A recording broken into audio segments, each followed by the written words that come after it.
இன்னைக்கு நம்ம பார்க்க போற பதிவு என்னன்னா, மாடி தோட்டத்துல செடிகளுக்கு தண்ணி ஊத்துறதுக்கான ஸ்ப்ரேயர். வீட்டில் சின்னதாக தோட்டம் போட்டிருக்கக்கூடியவங்களுக்கு இந்த ஸ்ப்ரேயர் ரொம்பவும் பயனுள்ளதாக இருக்கும். இந்த ஸ்ப்ரேயரில் தண்ணி வேகமாக வர்ற மாதிரியும் பயன்படுத்தலாம், மெதுவாக வர்ற மாதிரியும் பயன்படுத்தலாம். பூச்சிகள் அதிகமாக இருக்கும்போது தண்ணியை வேகமாக வச்சு ஸ்ப்ரே பண்ணணும். பூச்சிகளை அழிக்கிறதுக்கு தேவையான மருந்துகளை இந்த ஸ்ப்ரே பாட்டிலில் வடிகட்டி ஊற்றி வச்சுக்கணும். அதுக்கப்புறமா தண்ணீரை இந்த மாதிரி வேகமாக ஸ்ப்ரே பண்ணும்போது பூச்சிகள் சீக்கிரமாக அழிஞ்சிடும், செடிகள் பாதுகாக்கப்படும். அதே போல் நீங்கள் செடிகள் வளர்றதுக்காக விதைகள் போட்டிருக்கிற சமயத்தில் ஸ்ப்ரே பாட்டிலை இந்த மாதிரி அட்ஜஸ்ட் பண்ணி மெதுவாக ஸ்ப்ரே ஆகிற மாதிரி சரி பண்ணி வச்சுக்கணும்.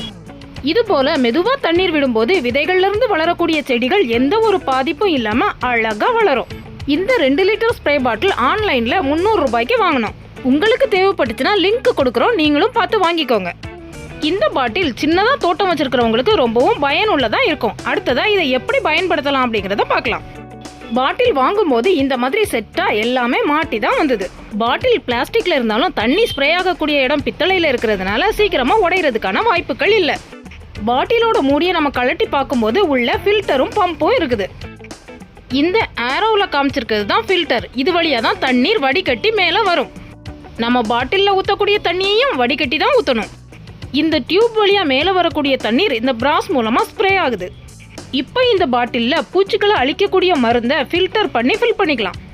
அதுக்கப்புறமா மேலே இருக்கிறத பம்ப் பண்ணும்போது பாட்டில் ஏர் ஃபுல்லாகி டைட் ஆகுது. இப்போ பூச்சிகள் இருக்கிற செடிகளுக்கு ஸ்ப்ரே பண்ணலாம். பாட்டில்ல இருந்து தண்ணீர் வரக்கூடிய வேகத்தை அதிகப்படுத்துறதுக்கும் குறைக்கிறதுக்கும் இதை மட்டும் லைட்டாக அட்ஜஸ்ட் பண்ணீங்கன்னா போதும். இந்த பதிவு உங்களுக்கு பயனுள்ளதா இருக்கும்னு நம்புறோம். வீடியோ பிடிச்சிருந்துச்சுன்னா லைக் பண்ணுங்க, ஷேர் பண்ணுங்க, கமெண்ட் பண்ணுங்க. தொடர்ந்து எங்க சேனலை பார்க்கறதுக்கு மறக்காம சப்ஸ்கிரைப் பண்ணுங்க. தேங்க்யூ.